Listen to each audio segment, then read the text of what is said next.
duri di antara perjuangan.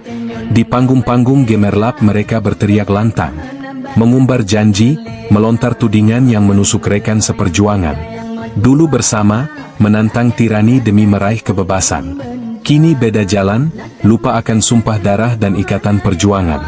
Pertikaian mengemuka, menggema di setiap sudut arena.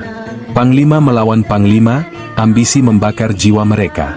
Saling busuk-membusukkan, mengorbankan rasa setia. Demi tahta dan kuasa, semua nilai perjuangan seakan sia-sia.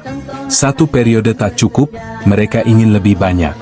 Dari DPR hingga bupati, tak peduli harga yang harus direnggut.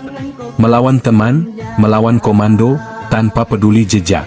Demi ambisi pribadi, membutakan hati yang dulu hangat. Di atas podium, suara menggema, seolah dialah pahlawan sejati. Membanggakan diri, menghujat yang lain sebagai salah dan durjana. Partai lama ditinggalkan, prinsip lama dijual demi mimpi.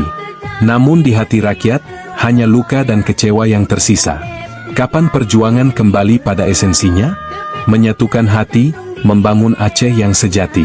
Semoga nurani kembali mengetuk hati mereka, agar jejak perjuangan tak berakhir sia-sia. Dukung channel ini dengan hadiah di kolom komentar. Dan dengan membeli produk snack viral dan tas keren beli 1 dapat 4 di keranjang kuning ini.